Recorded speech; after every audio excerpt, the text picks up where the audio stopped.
안녕하세요. DJ 선아입니다. 오늘의 사연 시작해 보겠습니다. 남편이라는 말이 남의 편이라서 남편이라는 말이 있죠. 결혼 생활을 해본 사람들이라면 왜 그런 말이 생기게 되었는지 아마 곧바로 이해를 할 정도니까요. 물론 저 역시 남편은 부모 다음으로 제가 의지를 하고 평생을 함께 할 수 있는 사람이라고 생각했던 적이 있기도 했어요. 하지만 짧게는 20년, 길게는 30년 이상 각자의 삶을 살아온 부부가 가족이 되면서 서로를 위해 희생하고 생각하는 마음이 과연 얼마나 깊을까 싶은 생각을 하게 되는 결정적인 사건을 겪게 되면서 불신으로 가득 차게 되었네요. 제가 겪은 황당하고도 어이없는 이야기 한번 들어보실래요? 안녕하세요. 저는 올해 36살로 이제는 40대라는 불혹의 나이로 진입을 앞둔 젊은 아줌마와 아가씨, 그 사이에 어딘가를 지나고 있는 과도기의 여성이에요. 제 나이를 들으시면 알겠지만 직장 생활을 꽤 오래 해왔고, 저는 한 곳에서 입사 후 지금까지 근무를 하고 있는 상황이기도 해요. 저는 법률사무소에서 송무 일을 꽤 오래 해왔어요. 보통 제 직구는 이직이 잦고 이곳저곳으로 자주 옮겨 다니다 보니 진득하게 버티며 일을 하는 직원이 없는 케이스인데, 저의 경우는 한 곳에서 오래 버티고 있다 보니 이제는 사무실 식구들 사이에서 가장 안방마님처럼 지내면서 회사 생활을 모두 다 관리하며 지내고 있어요. 이 나이 때까지 직장 생활을 놓지 않고 꾸준하게 해오다 보니 중년의 나이임에도 불구하고 저는 컴퓨터 수행 능력, 소통 능력, 사회생활에서 필요한 것들은 모두 다 갖추고 있을 뿐만 아니라 경제적인 독립도 되어 있는 상태이기 때문에 누군가에게 기댈 필요가 없는 사람 중 하나이기도 해요. 결혼 후 남편에게도 경제적으로 의존하지 않게 된다는 것이 가장 큰 장점이나 자존감을 높이게 되는 계기가 아닐까 싶기도 해요. 제가 이렇게 독립적이고 제 몫의 역할을 해내는 사람으로 성장을 하게 된 데에는 바로 저희 엄마의 영향을 무시할 순 없었어요. 저희 엄마는 제가 어린 시절부터 저에게 늘 독립적으로 살아야 하고 자기 자신을 건사할 수 있는 사람이 되어야 한다고 가르치셨거든요. 다만 누군가에게 의지하지 않고 독립적인 삶을 살아가되 욕심 없이 살아야 함은 당연하고 최소한 사람으로서 지켜야 할 예의는 지키면서 살아야 한다는 것을 강조하고 가르치셨던 부분이기도 해요. 소정아, 사람은 태어나 자기 몫은 스스로 해낼 수 있는 사람이 돼야 하는 거야. 당연하지. 난 스스로 할 수 있는 멋진 여자로 클 거야. 그럼 엄마 딸인데 당연하지. 근데 너무 욕심 부리면서 살면 안 돼. 사람이 사람인 이유를 늘 기억하고 베풀면서 그렇게 살아야 하는 거야. 알았지? 저는 다른 형제가 없이 외동딸로 자랐어요. 엄마와 아빠는 제가 아주 어렸을 때 이미 오래전 헤어진 사이였고, 절 끝까지 포기하지 않은 채 책임지며 키워오신 분은 바로 저희 엄마였어요. 엄마는 그 옛날치고 많이 배우신 분이었고, 덕분에 초등학교 교사를 하시면서 아이들과 함께 시간을 보내는 그런 분이었어요. 학교에서 아이들을 가르치는 분답게 늘 인자하셨고, 늘 욕심 없이, 그리고 남의 돈이나 물건을 탐하는 법이 없이 지내오셨어요. 다만 혼자서 교직 생활을 하며 절 키워낸다는 건 쉬운 일이 아니었기 때문에 따로 경매 공부를 하시면서 좀 더 수익을 올리며 여유로운 생활을 할 수 있는 방법에 대해 고민을 하셨던 것 같아요. 워낙 머리가 좋고 센스가 좋았던 엄마는 그 결과로 성과를 얻게 되셨고, 차근차근 투자를 시도한 결과 전국에 건물 3채 정도를 가지게 되는 부자가 되셨어요. 말 그대로 임대인의 삶을 살게 되신 것이었죠. 엄마, 오늘은 일 안 나가면 안 돼? 나 학교 다녀오면 엄마가 집에 있었으면 좋겠어. 엄마가 일을 안 하면 우리 생활이 어려워지잖아. 그럼 누가 힘든 거야? 소정이가 힘들어지는 거야. 엄마 이미 건물주잖아. 건물주는 부자라고 들었는데 왜 계속 일하는 거야? 그냥 편하게 나 보면서 살아도 된다고 주변의 아줌마들이 하는 이야기 나도 다 들었어. 소정아, 사람은 안일하게 생각하면 큰일 나는 거야. 사람이 사람인 이유는 해야 할 일을 하고 성실하게 살기 때문인데 엄마가 그래버리면 소정이도 쉽게 포기하게 될까 걱정돼. 엄마는 경매 투자 성공으로 재력을 엄청나게 쌓았고 당연히 주변에서 들리는 이야기를 저 역시 들으면서 지냈어요. 그렇기에 엄마는 일을 하지 않아도 되는데 일을 하는 사람으로 불렸고 그런 엄마 이야기를 주변으로부터 들은 후 투정 비슷하게 엄마에게 일을 하지 말고 저를 봐달라고 한 적이 있었죠. 하지만 그런 제 이야기에 엄마는 큰 깨달음을 주는 이야기를 하셨고 저 역시 엄마의 말로 인해서 안일한 삶은 살지 않아야 한다고 생각하게 된 것 같아요. 심지어 엄마는 건물 임대를 하는 임차인들에게도 늘 자상하고 착하셨어요.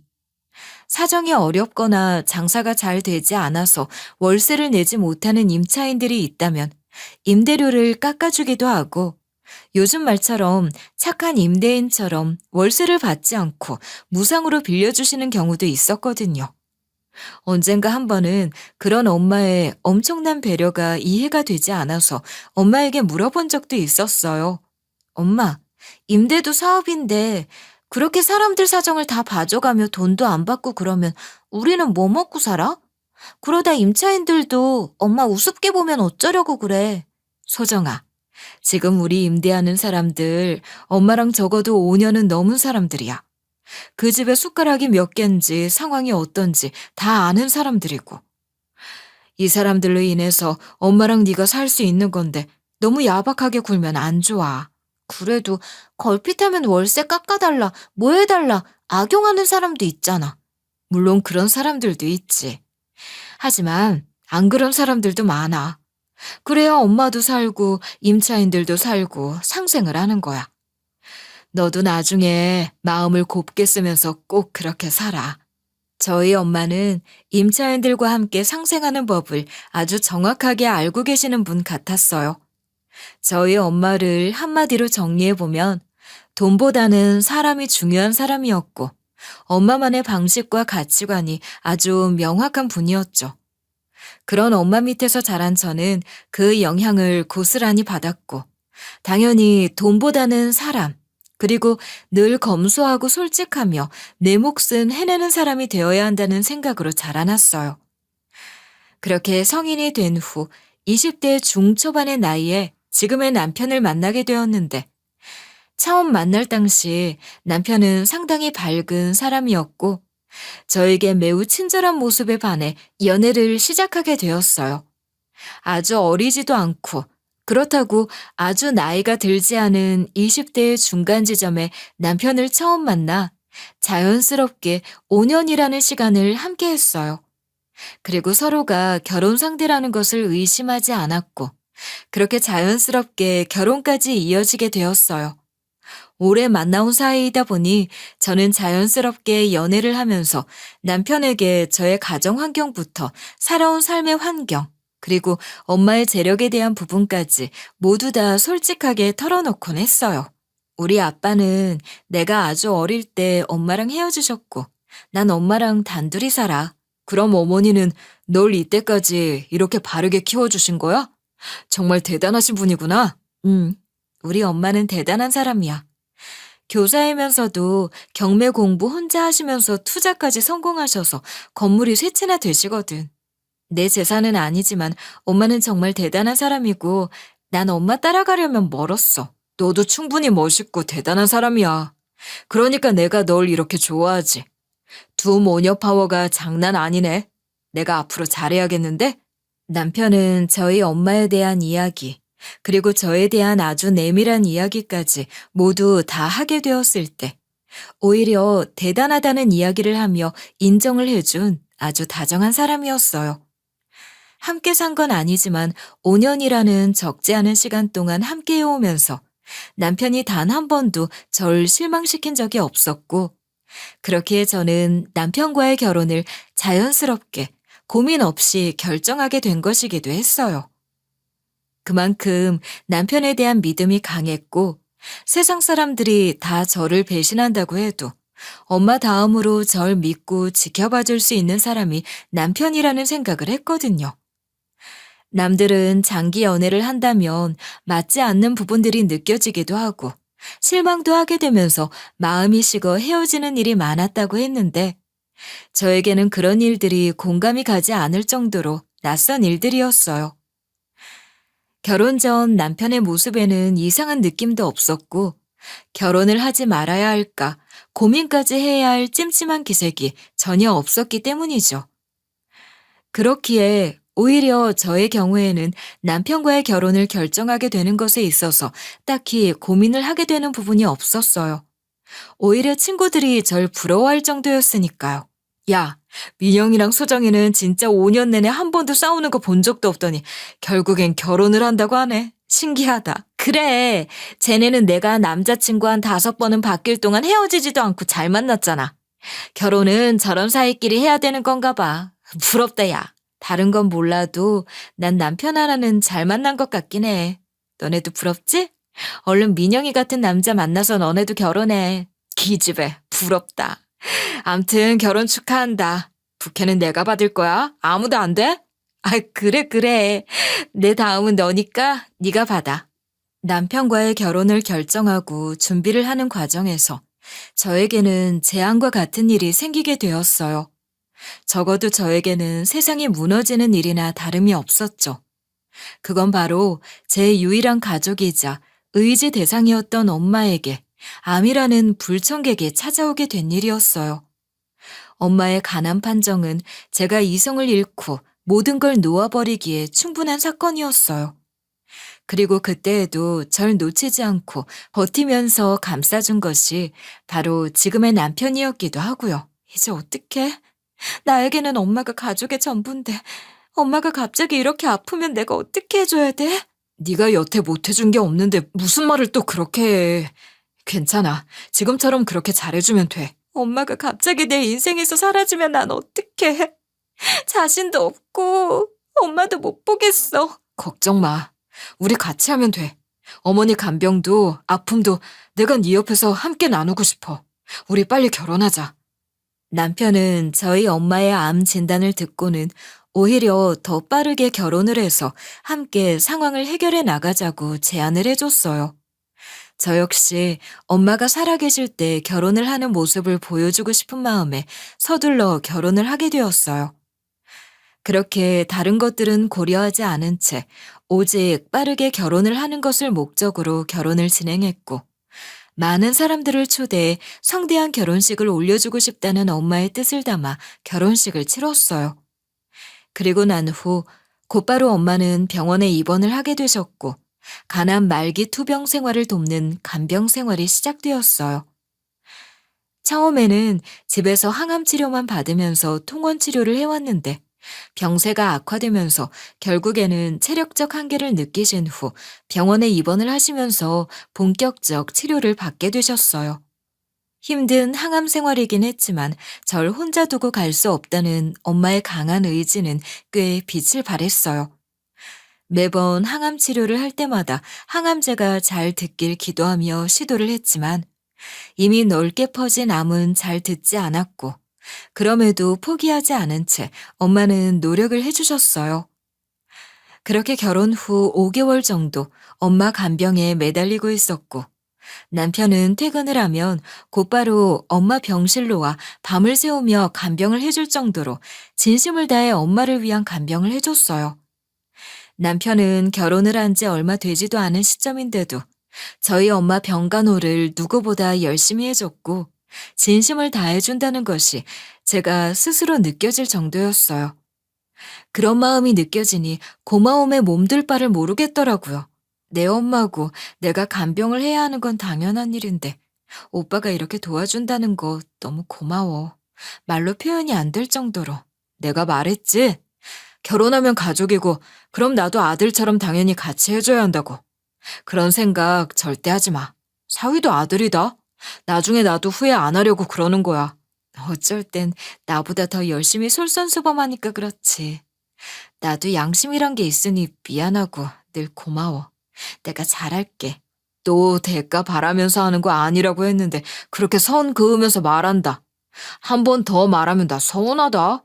그래도 오죽하면 병원에서 오빠 소문이 자자해.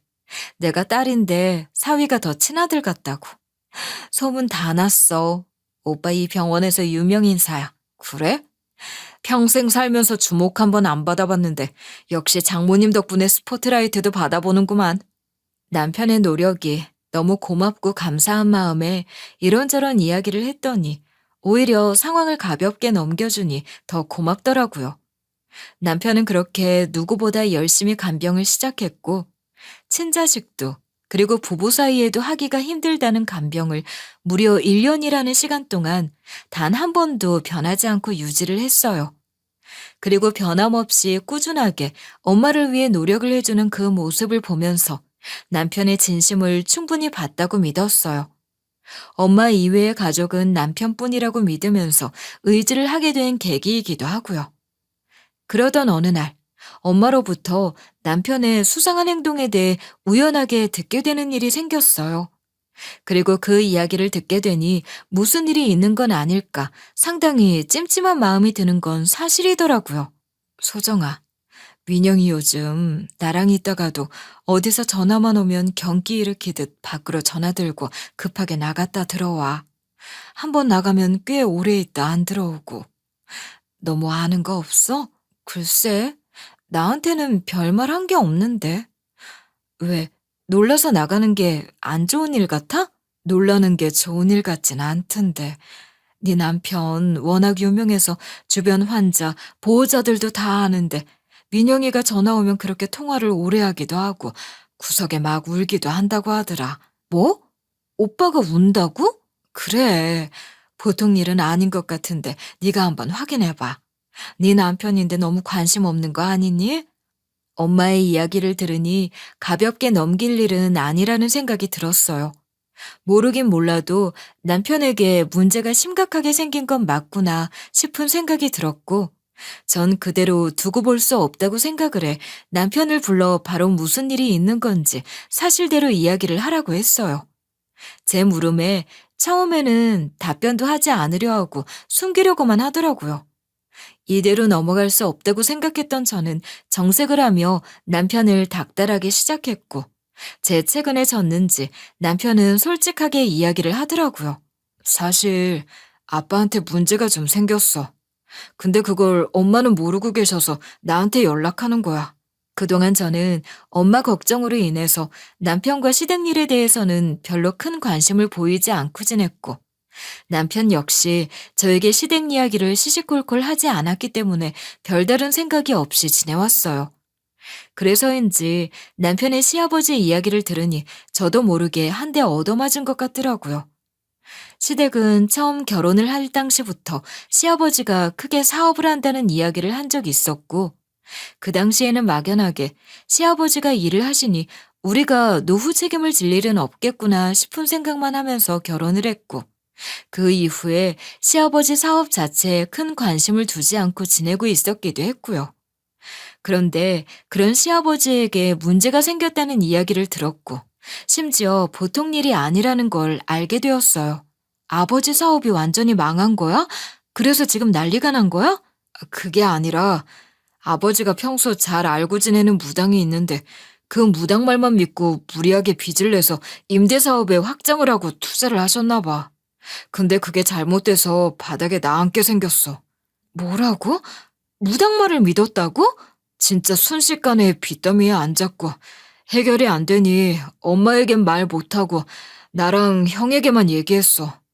그래서 우리 둘이 아빠 빚을 조금씩 갚아주면서 근근히 지내고 있는 상황이야. 남편의 이야기를 들으니 황당하기도 했지만 그동안 남편의 이상한 행동들이 다 이유가 있었구나 하는 생각이 들더라고요. 어쩐지 남편과 공동으로 관리를 하고 있는 생활비 통장이 있는데 그 통장에 어느 순간부터 돈을 넣지 못하고 미루는 상황들이 발생하고 있었거든요. 저는 남편이 엄마 간병도 해주면서 정신이 없어서 넣지 못하고 있겠거니 생각을 하면서 지나쳤고, 그게 미안하고 고마운 마음이 들기도 해서 그냥 제 월급만으로 생활비 통장을 유지하면서 지내고 있었거든요. 그동안 남편이 전화만 오면 경기를 일으키면서 전화를 받으러 급하게 나갔던 것도 모두 다 시아버지 때문이었던 거죠. 시아버지는 상황이 좋지 않아지거나 아들들이 일을 거부하면 전화가 와 살아야 할 필요가 없다면서 남편을 반협박하는 상황이었고, 그럴 때마다 그런 생각도 하지 말라면서 어떻게든 해결을 해보겠다며 시아버지를 달래려고 하는 통화를 했다는 것이라고 하더라고요. 이런 이야기를 들으니 남편이 안쓰러운 마음이 들기도 하면서 마음 한편으로는 궁금증이 생기기도 하더라고요.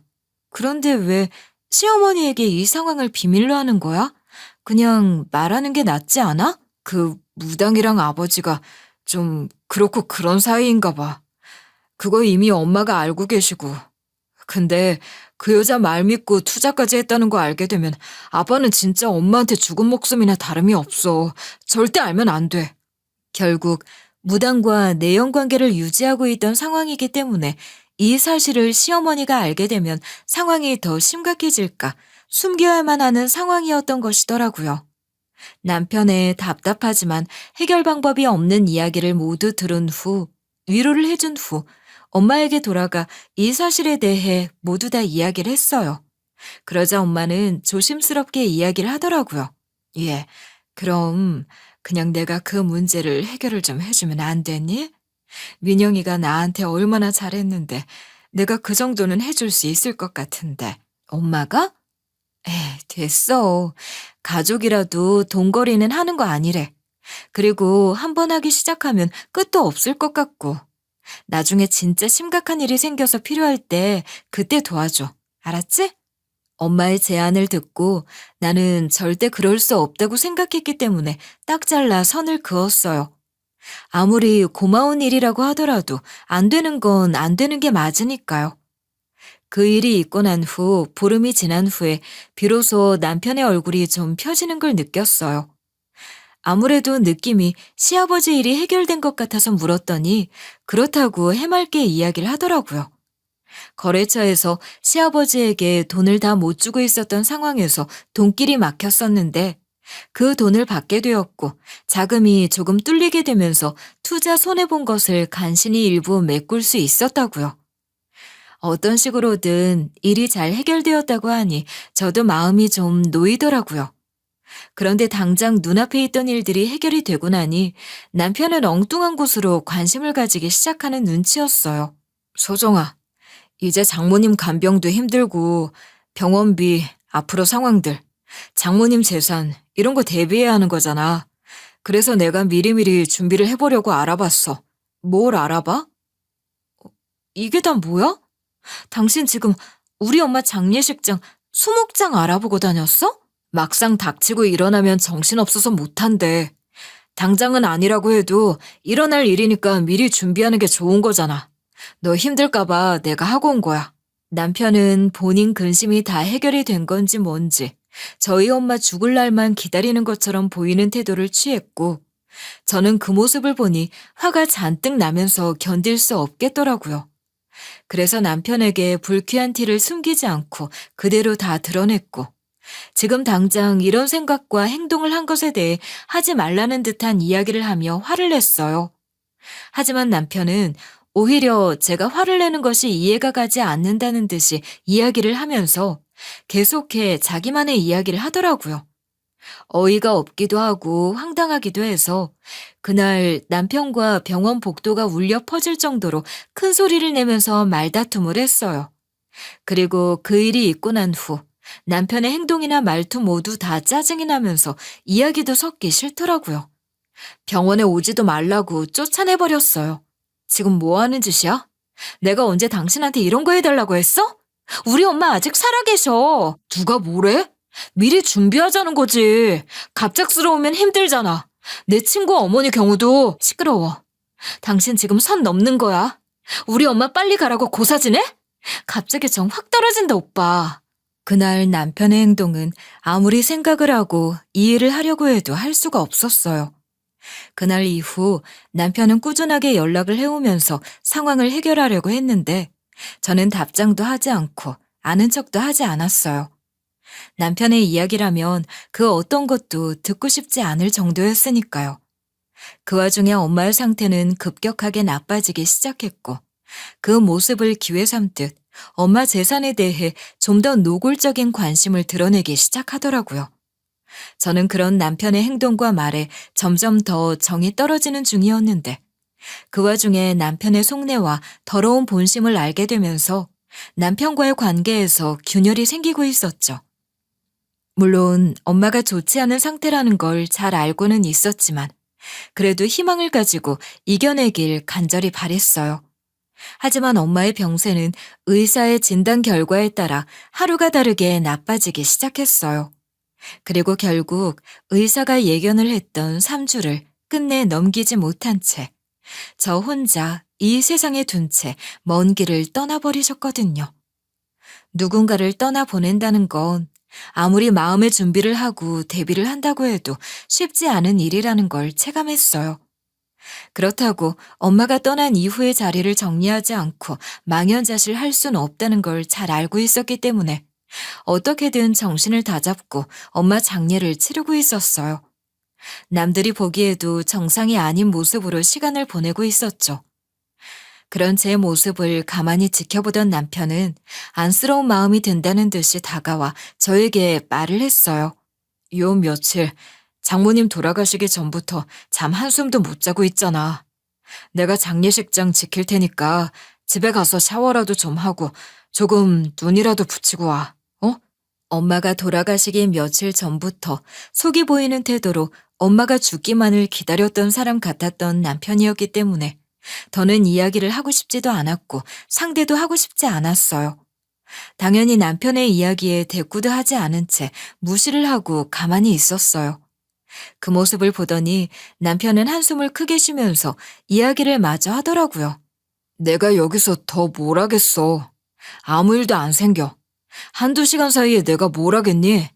의심 그만하고 너 생각해서 하는 말이니까 다녀와. 알았어. 그럼 잠깐만 다녀올게. 엄마의 영정 앞에 이상한 일 일어나지 않게 잘해. 만약 그런 일 생기면 나 가만히 안 있어. 알았어? 남편의 한숨 섞인 말을 듣고 저는 잠시 고민을 하던 중 정리를 하고 올 것들이 필요한 상황이었기 때문에 남편에게 경고 아닌 경고를 하며 찜찜한 마음으로 집으로 향했어요.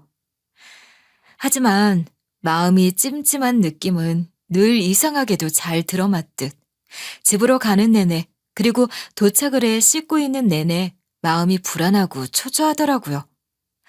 엄마의 최측근은 저 하나뿐이었고 그런 제가 왠지 자리를 비운다는 게 불안하기도 하고요.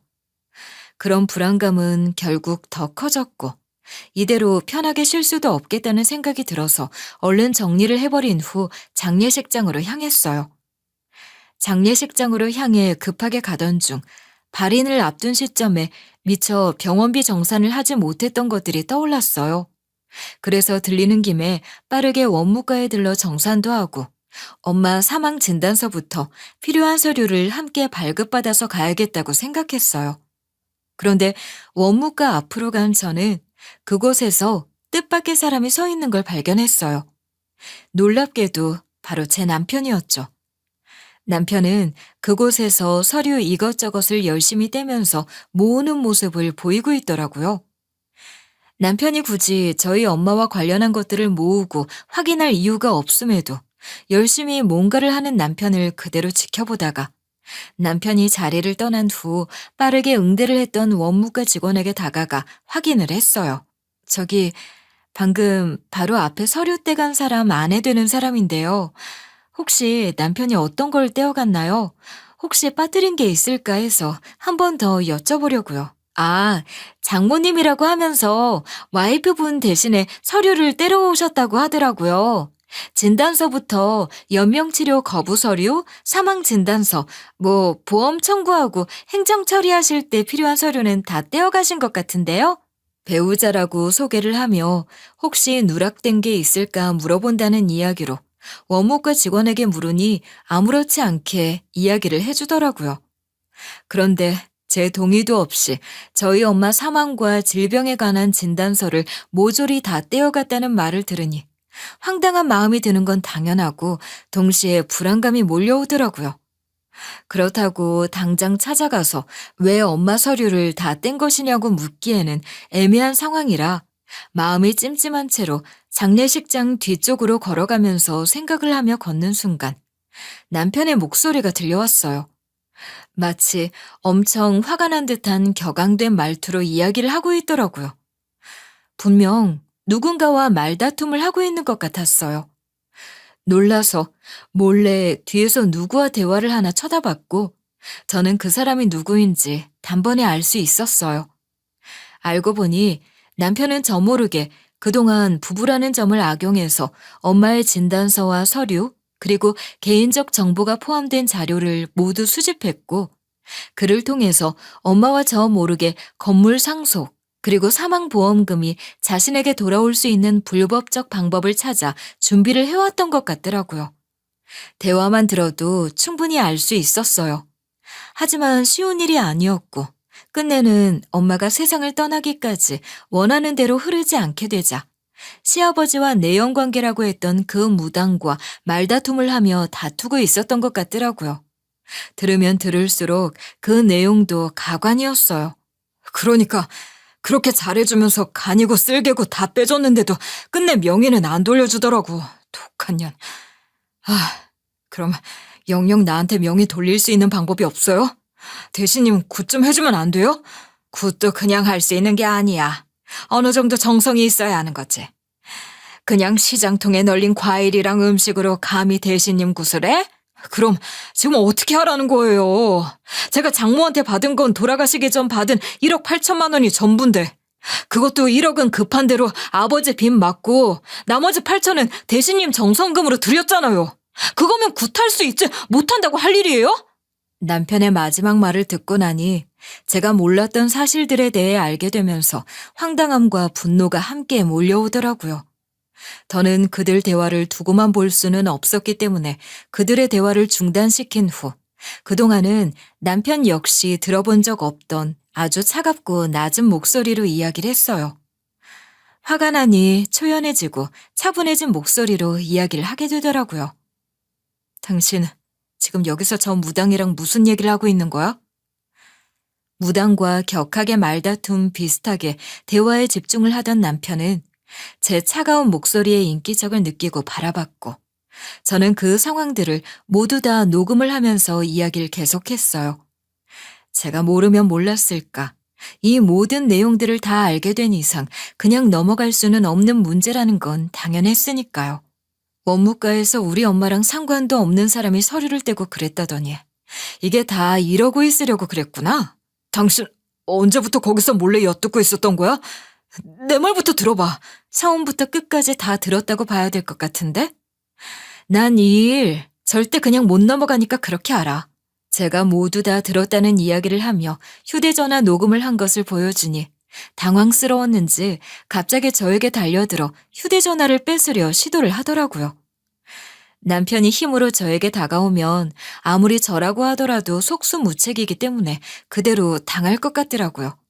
그래서 급한 마음에 저도 모르게 남편에게 경고하듯 소리를 지르고 또 주변 사람들에게 도움을 청하듯 소리를 질렀어요.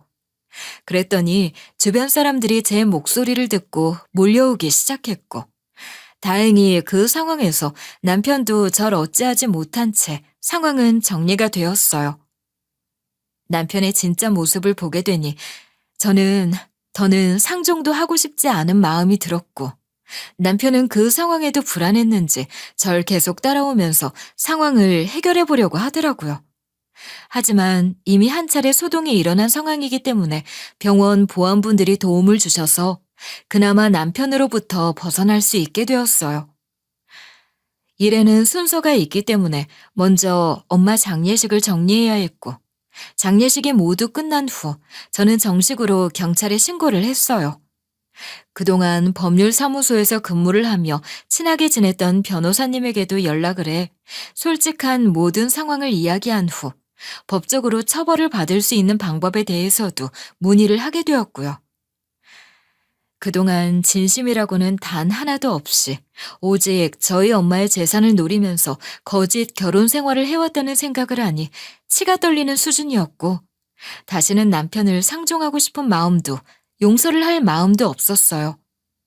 이런 제 이야기를 모두 다 듣더니 변호사님은 관련한 처벌이 가능한 범죄에 대해 설명을 해주셨고 조언에 따라서 법적 대응을 진행하게 됐어요. 이런 생각보다 많은 부분들이 위법하네요. 남편분이 어쩜 이런 일을 벌일 수 있는지 참 이젠 남편이라고 하고 싶지도 않네요. 변호사님, 할 수 있는 법적 대응은 전부 다 하고 싶어요. 변호사님이니까 믿고 다 말씀드리고 도움을 청하네요. 그럼요. 우리가 같이 한 세월이 얼만데요. 일단 상속 방해부터 시작해서 사문서 위조, 부정청탁, 뭐 한두 가지가 아니네요. 거기다 그 무당이라는 분도 방조 및 교사 혐의를 벗을 수 없기도 하고요. 변호사님의 법적 도움을 받아 본격적으로 처벌을 위한 수사를 진행하니 병원으로 제대로 된 판단이 어려웠던 저희 엄마를 저 모르게 꼬시면서 시아버지 빈 얘기를 하며 도와달라는 말을 해 결국에는 엄마로부터 1억 8천만 원을 몰래 받아낸 정황까지 알아낼 수 있었어요. 거기다 저와 함께 상속을 받을 목적으로 저희 엄마를 꼬셔 공동 상속을 받을 수 있도록 지정을 하려고 했던 정황도 알게 되었고요. 알고 보니 저 모르게 아주 바쁘게 움직이면서 이것저것 꾸미고 있었더라고요. 심지어는 엄마 사망보험금 수령인 지정 역시 저 모르게 엄마를 구슬려 본인으로 지정하려 엄마의 도장까지 도용을 했던 정황도 모두 다 밝혀졌고요. 남편이 했던 일들을 들으면 들을수록 황당하고 어이가 없어서 말이 안 나올 정도였네요. 사실 이런 내용에 대해 전혀 알지 못할 수 있었지만 이런 귀한 정보를 모두 준 사람은 의외의 사람이었어요. 의외로 그 내연 관계에 있다고 했던 무당분이 모든 이야기를 솔직하게 자백을 하더라고요. 아마 혐의로 인해 실형까지 가는 게 무서웠겠죠.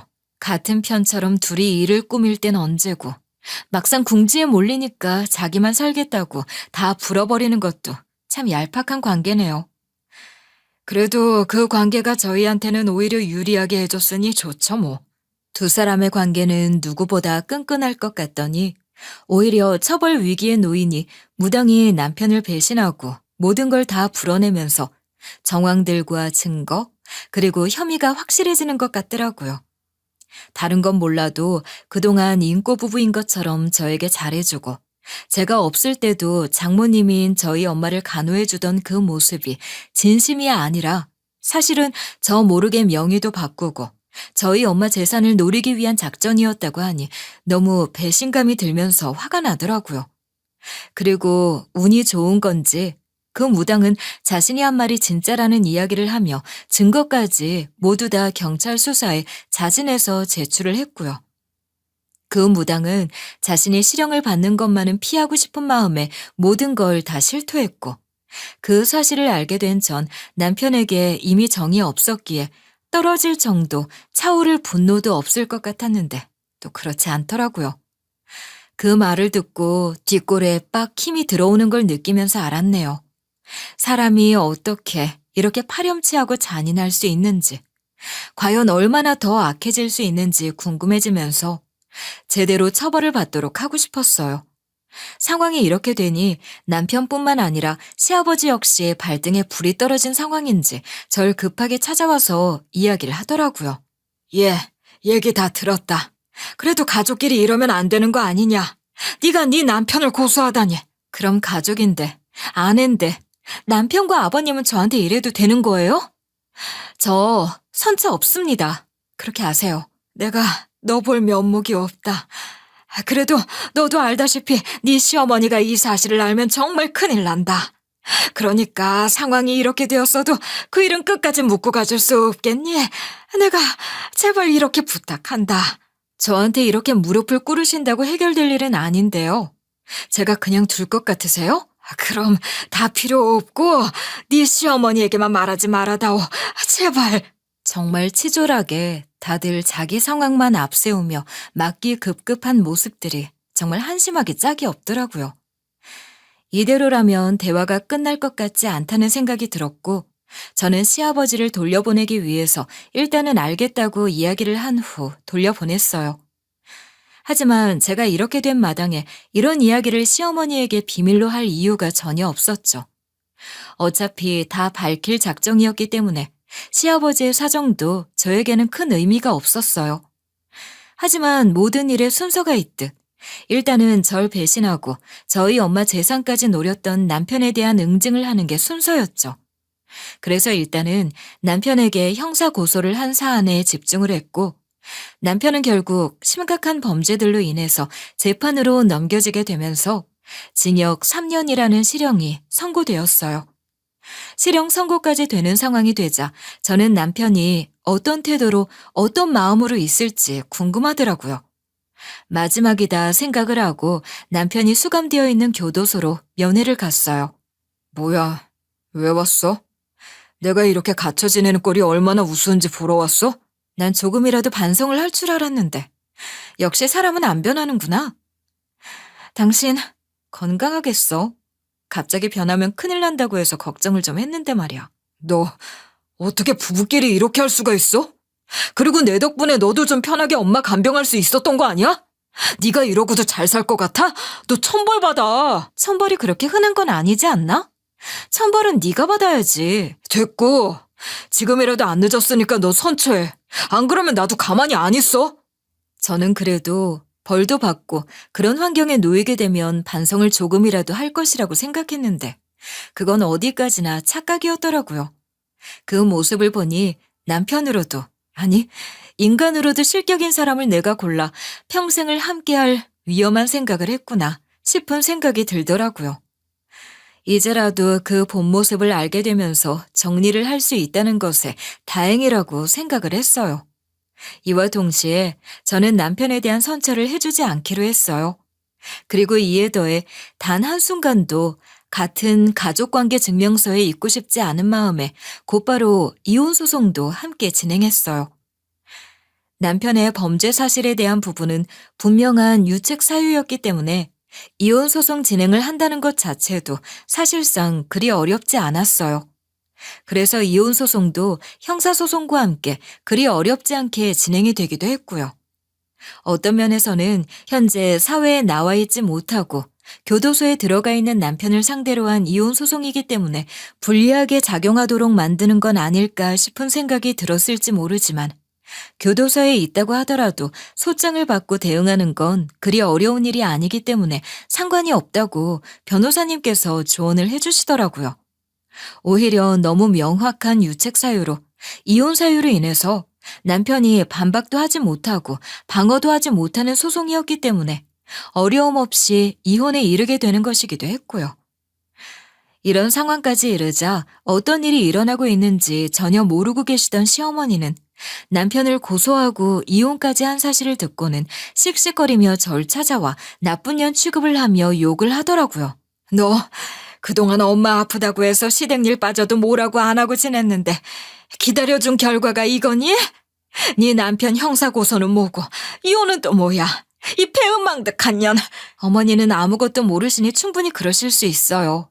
그동안 시어머니만 빼고 이런 일을 벌였고 어쩌면 시어머니 역시 저처럼 피해자이실 수 있으니까요. 무슨 말을 하는 거야? 알아듣게 말을 해. 제 말에 시어머니는 답답해 미치겠다는 듯 화를 내며 빨리 무슨 일이 일어나고 있는지 이야기를 하라고 하셨고 저는 남편이 한 짓과 시아버지의 불륜과 빚 그리고 돈에 미쳐서 무당년과 함께 짜고 저희 엄마에게 무슨 짓까지 했는지에 대해서 하나도 빠짐없이 이야기를 해드렸어요. 제 이야기를 조용히 듣던 시어머니는 처음에는 충격을 받았는지 놀란 듯 제 이야기를 들으셨고 이후에는 화가 잔뜩 난 상태로 저와 대화를 마무리한 후 곧바로 집으로 가 시댁을 싹 다 뒤집어 놓으셨고 본인도 화에 못 이겨 뒤로 넘어가시게 되었어요. 이 사실은 결국 시댁 식구들 모두 다 알게 되었는데 결혼 당시에도 꽤 합리적인 사람이라고 생각했던 아주버님은 이 사실을 모두 다 듣고 심지어 남편이 저희 엄마에게 1억 8천만 원을 받은 것 그리고 그 돈에서 무려 8천만 원을 무당에게 준 것도 모르고 있다가 알게 된 충격적 상황에 대해 말문이 막혔는지 처음에는 이야기도 하지 못하시더라고요. 그나마 시댁에서 대화가 통하는 분이라고 생각했기 때문에 어떤 반응을 보일지 궁금하기도 했어요. 저희 집 식구들이 한 일에 대해 다 들었어요. 저희 집이 다 잘못한 게 맞고 할 말이 없네요. 제가 우리 집 식구들을 대신해서 사과드릴게요. 다시는 찾아올 일도 연락을 할 일도 없을 겁니다. 유일하게 시댁 식구들 중에서 잘못을 인정하고 저에게 정중하게 사과를 해준 사람은 아주버님이었어요. 애초에 남편으로부터 진심 어린 사과를 받는다는 건 불가능하다고 생각했기 때문에 포기하고 있었는데, 그래도 시댁 식구들 중 유일하게 제대로 된 아주버님이 사과를 해주시니 마음은 한결 가볍더라고요. 그렇게 사과를 받고 난 후 시댁 식구들과의 관계는 정리가 되었어요. 사실상 영원히 단절이 되었고 남과 다름이 없는 사이가 되었죠. 전 남편과도 이혼을 한 상황이니 남이 된 것이나 다름이 없기도 하고요. 그렇게 엄마를 잃고 난 후에 비로소 저는 가장 믿을 만한 존재라고 착각을 해왔던 남편의 진심도 제대로 알게 되면서 깔끔하게 정리를 하게 됐어요. 겉으로 보여지는 모습이 전부는 아니라는 걸 제대로 느끼게 해준 계기였기도 하고요. 이제는 정말 절 진심으로 생각해주는 사람들이 아닌 사람들은 모두 다 정리를 하게 된 것 같고요. 이렇게 모두 다 정리가 되니 나름 속도 시원하고 후련한 마음이 들기도 하더라고요. 엄마가 세상을 떠나시면서 남긴 세 채의 건물은 결국 너무 많은 것들을 제자리로 돌려놓는 계기가 되었어요. 한없이 자상하고 저희 엄마까지 생각해주는 모습으로 저에게 강한 믿음을 줬던 남편의 본 모습까지 확인할 수 있도록 만들어주기도 했으니까요. 전쟁 같은 시간이 눈 깜짝할 새 흘렀고 저는 현재 전 남편과 이혼을 해 남이 됐고 전 남편은 그 일로 인해서 실형을 선고받아서 살고 있다는 이야기를 들었어요. 누구에게 들었냐고요? 전 남편 물건을 대신 챙기러 오신 전 시어머니를 통해서요. 네 남편은 결국 실형 살고 있다. 세상에 내가 자식 옥바라지까지 하게 될 줄은 정말 꿈에도 몰랐어. 죄를 지었으면 죄값을 받아야죠. 어머니도 저 보기 힘드실 텐데 얼른 가지고 가세요. 너나 나나 다를 게 뭐냐. 네 시아버지도 쫓아내버렸다. 내가 정말 속상해서 살 수가 있어야지. 이런 속사정 아는 건 너뿐이잖니. 아버님하고도 어머니가 정리를 하실 일이죠. 지금 이혼 직전이야. 별거하고 있어. 어이가 없는데 그 무당년은 다 불어서 실형은 면했다고 하더라. 신발 다 떨어진 무당년 말 믿고 두 부자가 이게 무슨 짓인지 한심해 죽겠다. 별로 관심이 없는 이야기들 투성이었지만 그 중에서도 무당이 실형은 면했다는 말이 참 의외더라고요. 심지어 형을 어떻게 해서든 벗어나고 싶은 마음에 비싼 변호사를 선임해 대응을 했고 사기를 친 게 아니라 말 그대로 점사가 나오는 대로 점을 쳐서 알려준 것뿐이라고 주장을 한 것 같더라고요. 그리고 전 남편으로부터 8천만 원을 받게 된 것도 작집이라면서 발을 빼버렸다고 하더라고요. 결국 전 시아버지와 바보 같은 전 남편만 호구처럼 당하고 처벌까지 받게 된 상황이 된 것 같더라고요. 전 시어머니로부터 그 이야기를 듣고 난 후 더는 궁금한 것도 없고 상황들이 저에게 의미가 없다고 생각했기에 얼른 대화를 마무리하면서 전 남편 물건이나 챙겨가시라며 내보냈어요. 전 시어머니는 커피 한 잔이라도 먹으며 이야기를 하고 싶었던 것 같았는데 전 그러고 싶지 않았거든요. 그래서 물 한 잔도 드리지 않고 얼른 쫓아내버렸어요. 전쟁 같은 저만의 복수가 모두 다 끝난 후 저는 정식으로 엄마의 건물을 모두 다 상속받았고 엄마의 사망보험금도 저에게 안전하게 들어올 수 있었네요. 막상 제 것이 되면 엄청난 부자 같은 마음이 들 것 같다는 생각을 했지만 엄마가 남기고 간 소중한 것들이라고 생각을 하니 제 뜻대로 함부로 쓸 수는 없겠더라고요. 흥청망청 쓰는 건 더 싫기도 했고요. 그래서 저는 엄마를 대신해 계속해 상가 운영을 하면서 엄마처럼 임차인들을 도와주면서 엄마의 가업을 그대로 이어나가고 있어요. 물론 엄마와는 조금 달라진 방식이 있긴 했는데 그건 바로 청년 창업을 시도하는 젊은 청년들을 대상으로 매우 저렴한 금액으로 임대를 해주면서 꿈을 키워나갈 수 있도록 도와주고 있다는 것이에요. 이런 일들을 하면서 건물주를 직업으로 하며 살 수도 있겠지만 그건 제 스타일과는 전혀 맞지 않는 일이었어요. 회사 일도 해야 했고 저의 일상을 살면서 건물 관리도 함께 해야 했거든요. 그래서 혼자 임대 관리를 하기 어려워진 상황에서 저는 건물 관리인을 따로 고용해 맡기면서 전적으로 관리를 부탁드리고 있어요. 정기적으로 건물에 발생하는 문제들에 대해 보고를 받으면서 남의 건물처럼 그렇게 관리를 하며 지내고 있어요. 전 그냥 엄마 방식을 그대로 고수해서 임대 사업을 하고 있었을 뿐인데 저도 모르는 사이에 제 건물의 임대는 매우 인기가 높아졌더라고요. 중계동 건물 주인이시죠?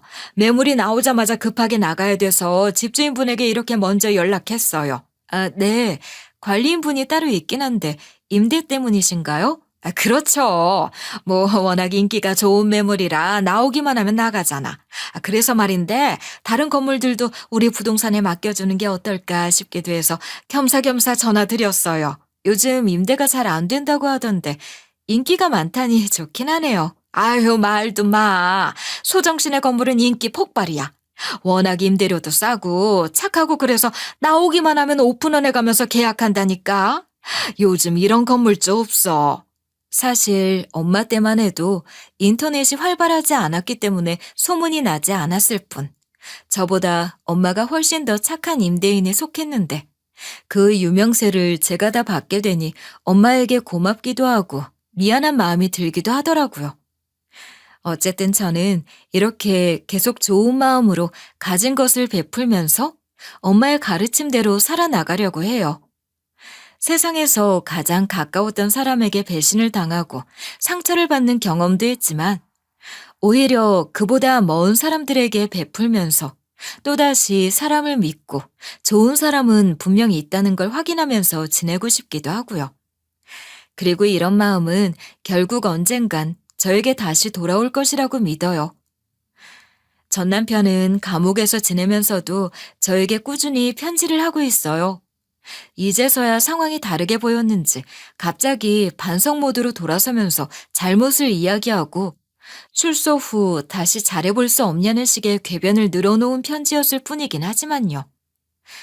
저는 이미 그럴 마음도 없고 남이나 다름이 없다고 생각하기 때문에 그 편지들 모두 다 무시하거나 반송 처리를 하면서 잘 살고 있어요. 만약 출소 후 저에게 또다시 매달리는 일이 생긴다면 그땐 또다시 감옥으로 들어가는 경험을 하게 해주겠다는 협박성 편지 한 통을 남기기도 했고요. 그 편지를 받고 조금은 겁이 났는지 결국 그날 이후로 편지도 하지 않은 채 조용하게 지내고 있어요. 모두들 제 이야기를 들어주셔서 감사해요. 그리고 여러분들 역시 돈보다 사람을 먼저 챙기면서 검소하게 그리고 진심이 통하는 좋은 사람들만 만나 행복하게 살았으면 좋겠어요. 감사합니다.